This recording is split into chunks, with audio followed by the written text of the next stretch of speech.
Record on this computer. Hello, everyone. Again, this is Jon Sayles with Bill Swick's guitar program, and we're fortunate today to have with us Ruth LeMay from Southwest High School in Minnesota. And she's got a lot to say and an incredible program. So I want to get right to the questions instead of any type of parlance going into this. So tell me a little bit about your music, your background, your guitar background. I don't know anything. I honestly don't know anything about that. So start Sure. with, what got you into the profession and all that. My big brother, he's 10 years older than I am. And he was 14 and I was 4. And he got a birthday gift of a guitar. He started to learn all the cool 60s hits. And the first song he learned was Leaving on a Jet Plane. And I thought it was amazing. And I listened to him. I'm sure it's like one of 2 songs he knew how to play. So he just played it on repeat because he was 14 years old. And I thought he was as cool as the Beatles ever thought of being. So that really made a huge impact on me and my love of guitar and an awakening to music. So he was also in the choir, and I would go listen to choir concerts. And there was a soprano soloist, Solveig Nyberg. I still remember her. And when she would solo, I just had never heard anything so beautiful in my life. Fast forward into high school, and I was a singer. I was a trumpet player. And when I first picked up my trumpet, I was 11 years old and knew from that point forward that I wanted to be a music teacher. So that was the direction I went, and ever so glad I did. So I got my undergrad in vocal and instrumental music. Guitar was not considered a viable instrument. Couldn't really do anything with guitar, was what I was taught, and I very sadly stuck it in the corner and played my G, C, D, and E minor, A minor chords. And somewhere along the line, and every Peter, Paul, and Mary song ever written.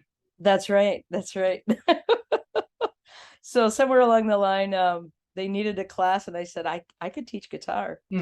And finally, I was allowed to teach what had driven my heart from the very beginning. Cool.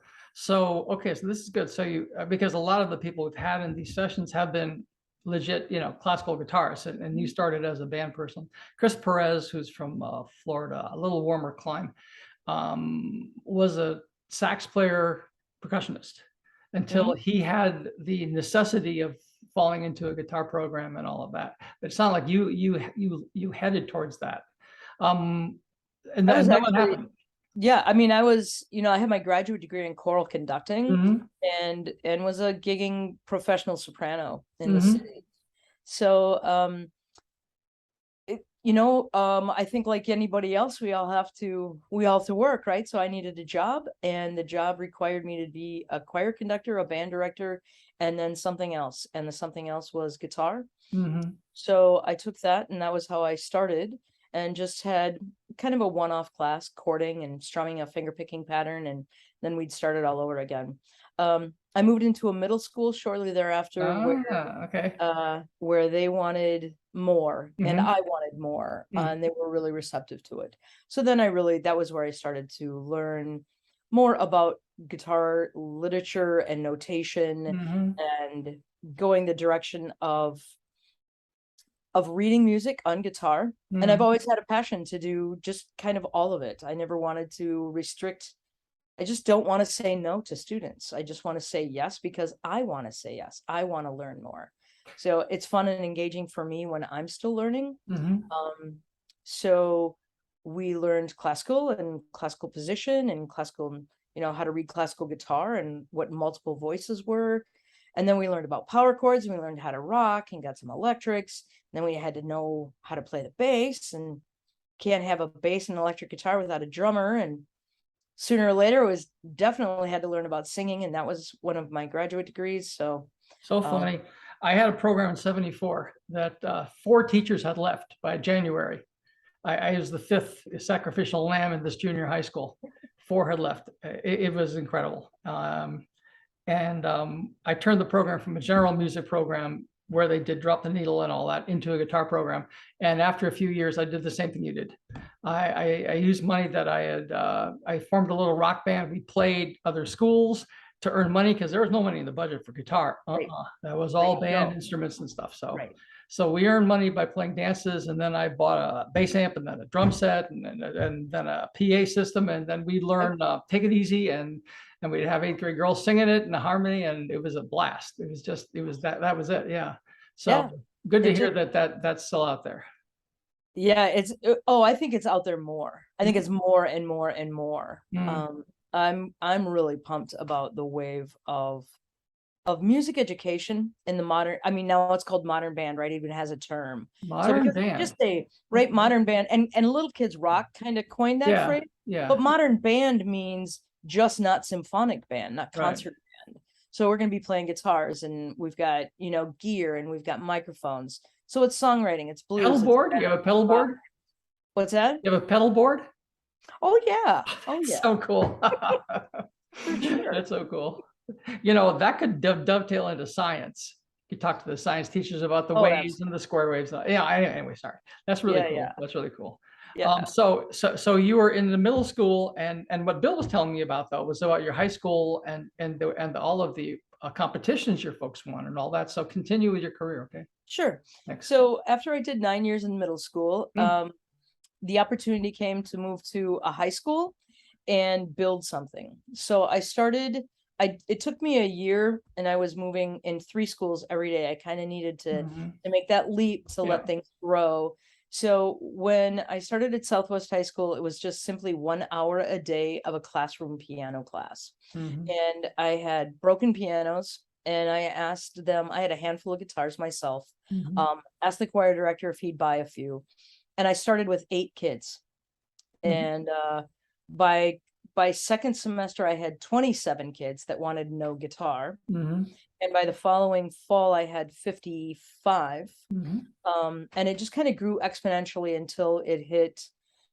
I maxed out. I couldn't teach any more than 250 kids. And that was within 3 years, it hit that, with a waiting list of well over 100. So that was 1 hour a day per class, and maybe 20 students per class, or that kind of thing? Like 40 students per class, between 35 and 40. So I was letting as many kids, kids were literally. You really don't want to say no, do you? I really don't want to say no. I mean, how do you look at a face and that's like, just one more? And the answer is absolutely yes. If you can find a place to sit, I'll teach you. And that was kind of the energy for a while. It was sitting in the window wells. It was sitting on the floor. Kids were just here and there and everywhere, all learning to play the guitar. It was great fun. Okay. All right. So, Bill wants to know a little bit more about the program. Sure. The kinds of music you play, how you start the classes, what are your, what are your hopes and aspirations for the end of the year? Although it sounds like you are willing to kind of go where things take you during the year. So that'll be interesting. So yeah. So talk to me about how you would approach that. So, my classes are beginning. So, and when you're in a beginning guitar class of mine, you really don't know anything about music. You've never maybe touched a guitar. You've not had much of a music class, or maybe just the elementary classroom music experience, and that's it. So no readers, no tab readers, no chord readers. Right. It's just completely brand new slate. That's all my beginners. And then I move into intermediate. My intermediate players tend to be students that know how to play a few chords, hum and strum, right? That's nice. I like it. Yep, hum and strum, or my tab readers. My rockers and those kids that just think the whole world revolves around power chords. So we're still talking about high school now. Oh yeah, these are my classes. Just want to make sure. Okay. Yep. So in my intermediate class, that's that, right? So, and then it's also any students that are from band or orchestra that maybe had like a year or 2 experience. So they have a little bit of knowledge, but not a lot. So they've been out of the band or orchestra for a couple years, and then they jump into high school. Do you audition them to get into the intermediate? No, beginning and intermediate, I just ask them questions. Okay. And point at music. Like if I have music available, if you point at a note on a clef, and a kid doesn't just give you the right answer, they're not music readers. and same is true. If I play a D chord on a guitar, that's a pretty straightforward, easy chord. If you don't know what I'm playing, then you don't understand chording, which is fine. It just helps me know where you go. And then we go into advanced. My advanced kids all read music on something. So they could be like a violinist. They can be a pianist. It's actually where a lot of my piano players go. Kids that are coming in as music readers, but not guitar playing students. And it's also advanced is also where my songwriters and my rockers and jazzers and kids like that want to be. Not really my jazzers, my rockers, kind of that small ensemble songwriting, collaborative interaction. That's advanced guitar. And I have guitar orchestra. My guitar orchestra is, I think we're getting more and more familiar with that term is. So reading all notation on the guitar with a complement of instruments. So I have contrabasses, I have quintos, I have the sopranos, and of course the common guitar, the prime guitar, standard guitar. Then I have, and then within my orchestra, my students break into trios and quartets that they're assigned to by ability all year long. So within those small ensembles, they will go into jazz sometimes. So those are my jazz students, as well as my really high-end classical kids that just live and breathe classical guitar all day long. And then finally, my adaptive program, where I have students with disabilities that play together in an alternative notation system that I created. Yeah, we will definitely do a session on that. Could you, I'm really fascinated. Could you break down a little bit about how many students are in each of these sections? So maybe you have 100 intros, and then 80 intermediates, and then 40 of the blah, and that kind of thing. Just everyone will want to know. Well, and it varies from year to year. It varies with our school system. It's varied with a pandemic. So there's a lot of variables, but beginning classes can be 40. I cap it at 45 because literally there's not physically room to sit. They have not hired another guitar teacher. I could fill a classroom of beginners probably 4 times over with 40 kids in a classroom. Unfortunately, just not everybody gets my class. So intermediate, the same. I could have a couple sections of intermediate at 40 a class.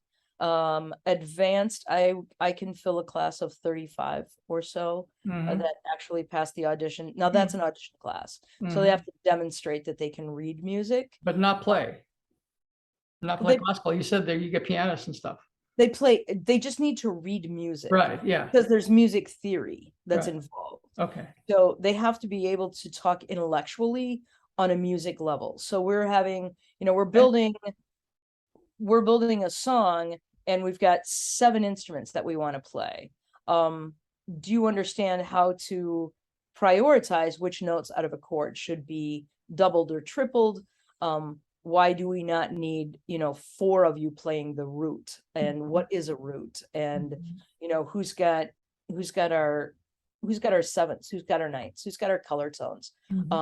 So kids start, when they start to collaborate, they're talking pretty high-end music theory for a high school student. Oh, and you need to add the 6th in, right?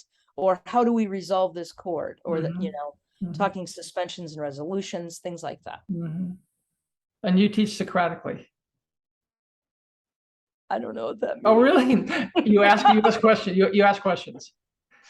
Oh yeah. Oh, absolutely. That's what you do. That's what you've been doing, since you started this. You're sort of like modeling your classroom stuff, and you ask about this, and you ask about, and that's the Socratic teaching method. It's the way to go. All right. Well, that's good. Yes, I do. That is how I do it. It's wonderful. All right. So let's see. We talked about the levels. Just a silly one.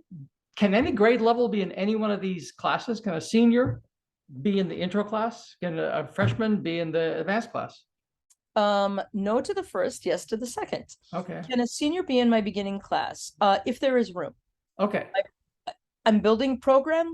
So yeah. So you want them through 4 years, right?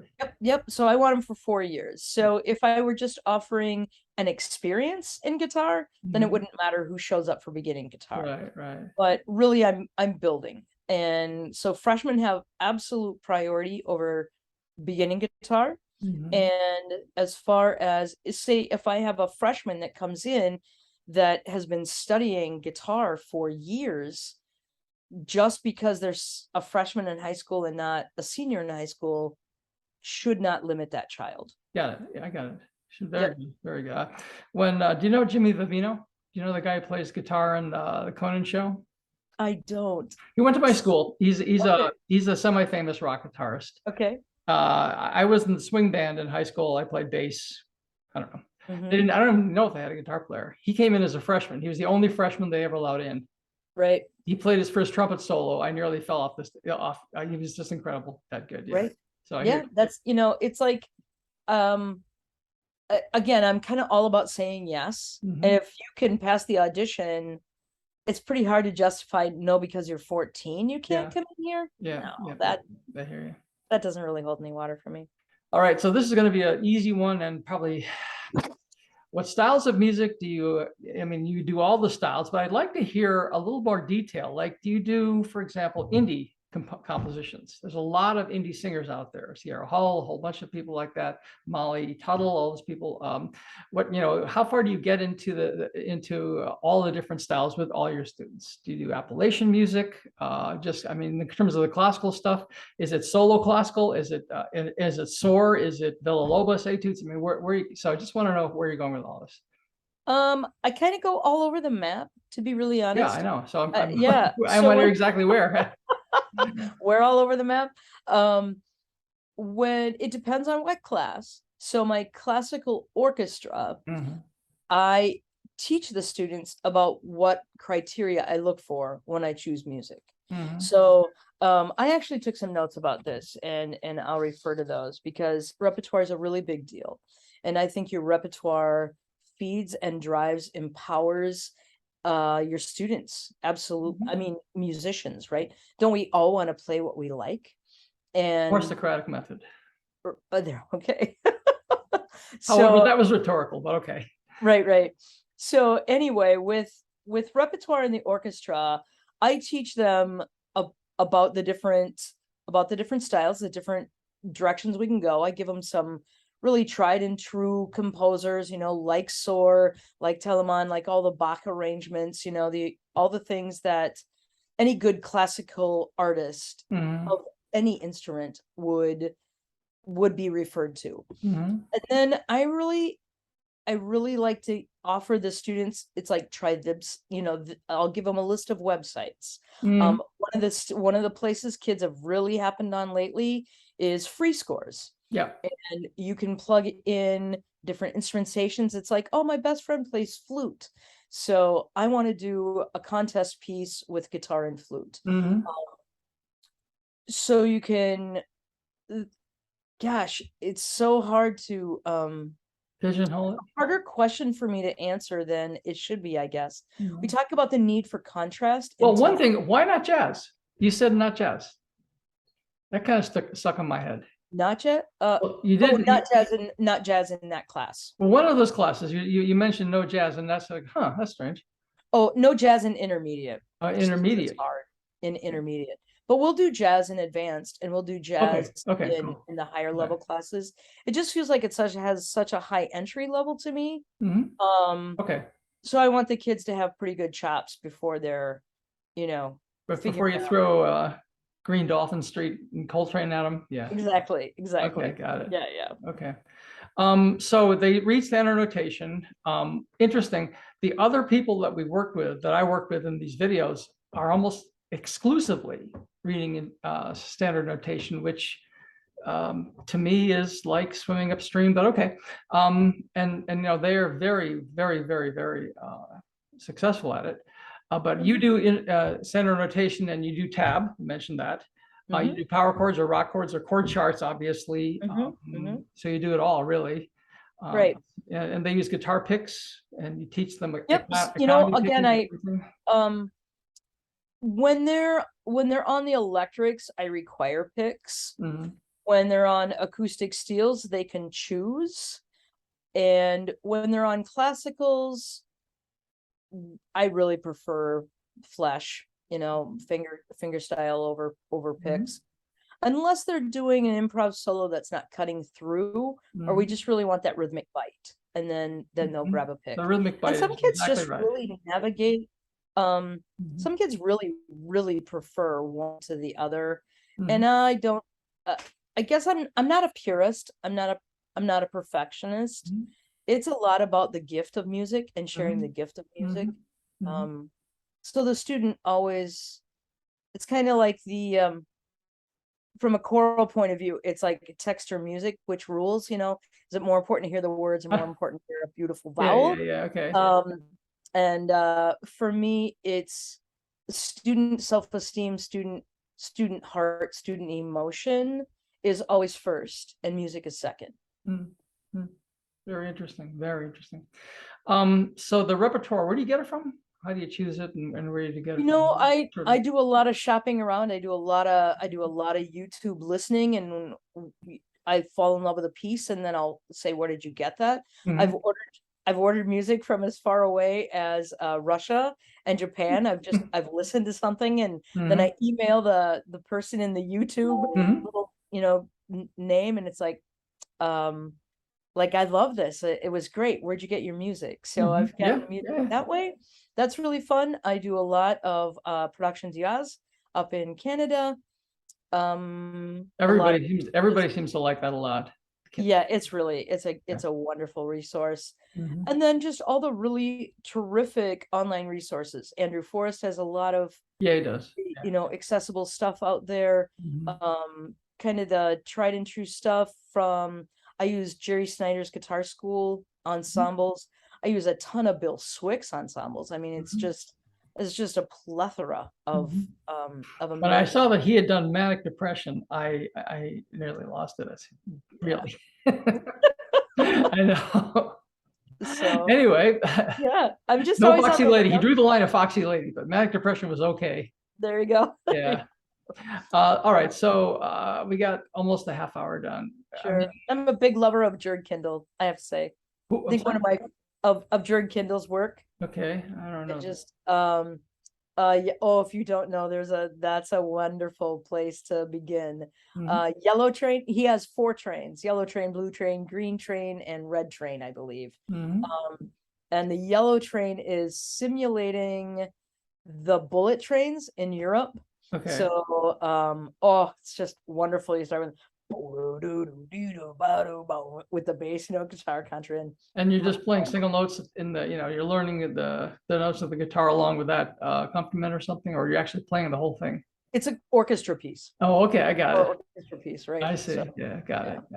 Yeah, it's way fun. Okay. Like the Doppler effect, really cool little nerdy thing. The Doppler effect is built into it. That's great. So public performances, obviously you do a ton of them. Yeah, we do. We do a lot. And the kids go out sometimes and I don't go with them. The quartets, maybe there's a house party or whatever. There's a holiday party and they want some classical quartet.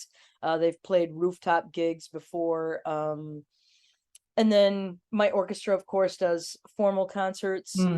My rock bands go out. My adaptive group goes out. Yeah, we play festivals and things in the park when the weather's nice around here. Cool. Very cool. I mean, I figured. I didn't hear, not that I was cyber stalking you, but I was trying to get prepped. I didn't see too many videos of Southwest High School and your stuff. You have a few. Yeah, I see walking through your room, showing off all your, accessories and stuff like that. That's nice. Yeah. Salivating over that, but not too many, performances. I'm bad about that. I was thinking maybe you didn't want the kids and the parents in the school system didn't want them on YouTube. I know. I would think that would be of major concern these days. Yeah, all the students that appear in videos have to have media release forms. Right. Yeah. And I'll say it's probably one of the downfalls of having a really active program is that piece of it. I often I often forget, to be completely honest, to get somebody to record it. And then it's the whole editing it and all of that. Mm. There's not a budget to pay somebody to do it. So I'm kind of at the mercy of who has time, because by the time I have all the students in place and the performance is ready to go, I'm not at the back of the auditorium or the back of the wherever setting up cameras. So it is kind of it's something I'm trying to get better at. But you're right, there's not a lot. That's okay. I was just curious because a lot of people have other ones, and I was looking forward to hearing your rock band, but well, some other time. All right, so let's talk about your advice to new teachers. So you started off like a lot of teachers with guitar classes who weren't like me. I weren't in a garage band in high school and weren't a classical guitar major at Hart College. They were a band person, of course, and they got stuck with this class. So what is your advice to them? And, what would you do, if you had it to do over with? Right. I think one of the biggest distinctions is if you are hired to do like just a semester class, and then at semester time you start all over again with brand new students. Or are you expecting are you being looked at to build a program? Build a program, yeah. Right, because those are really different things. If you're just going to do a semester class and that's it, and students are out the door in 5.5 months or 4.5 months, and then you get more. I really do believe in like the hum and strum, right? What do we want to do when we're not as focused and as dedicated to music as those of us with degrees? The guitar typically invokes somebody that's around a campfire, somebody that's in their living room, somebody that's playing with kids. And it's the model of just singing along to some chords. Yeah. And that's about what you can learn in 4.5 months. Yeah. So when I used to have a high school class that was just guitar, 35 kids in and 35 kids out, and a different 35 kids sit down, after a few months, it was not about the best musical performance. It was about the gift and the joy. Right, exactly. Right? What the kids will walk away from. Yeah. Right.